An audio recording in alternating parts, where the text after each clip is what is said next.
Hei, salutare! Noi suntem Smart Fintech și cred că știi deja despre ce îți vom povesti astăzi.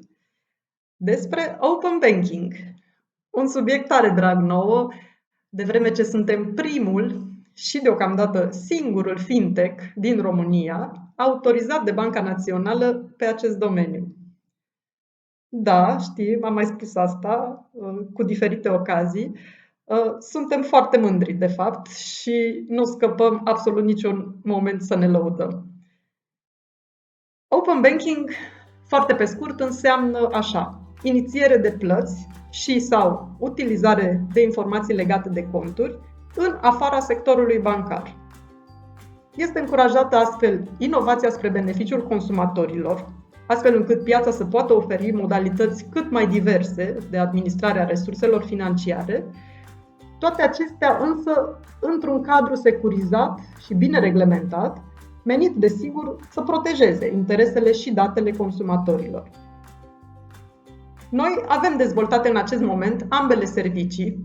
După cum poate ști, SmartPay, serviciul nostru de inițiere plăți, a fost autorizat de Banca Națională încă din aprilie anul acesta, iar Smart Account, serviciul de informare cu privire la conturi, tocmai a primit autorizarea prealabilă și se află pe ultima 100 de metri în implementare.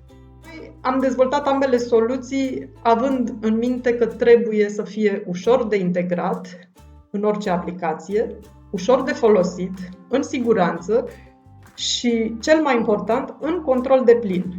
Utilizatorul fiind, de fapt, cel care decide când, unde și pentru ce scop utilizează serviciile respective și datele sale până la urmă.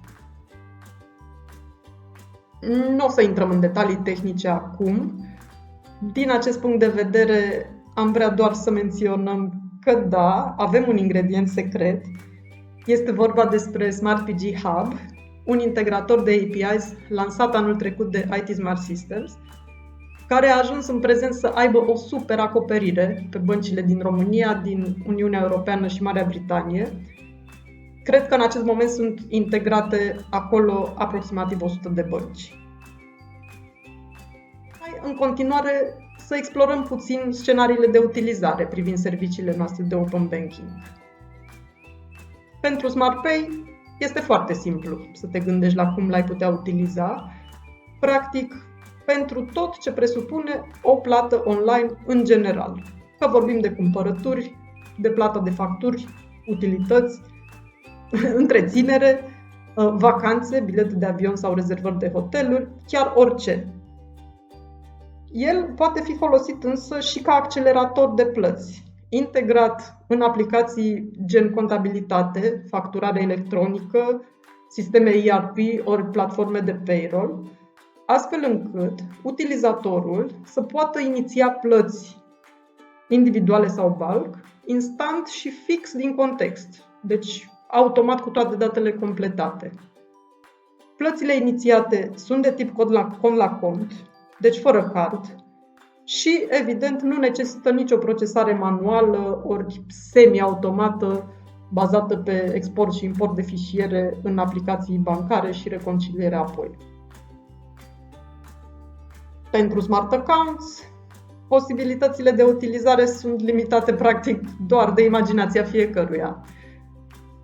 Este evident că, având acces la detalii legate de conturi, de solduri, de tranzacții, cu detalii de tranzacții și istoric pe acestea, dincolo de banala deja vizualizare agregată, căci, da, în sfârșit o să-mi pot vedea toate conturile mele de la toate băncile în același loc și voi putea astfel să știu în orice moment câți bani am sau n-am în total, pot fi dezvoltate funcționalități super avansate pe finance management, pe previziuni financiare, cash flow de exemplu, pentru produse de economisire sau investiții, scoring pe baza analizei comportamentului tranzacțional, profilare sau chiar deep selling, ori cine știe, programe, promoții de fidelizare.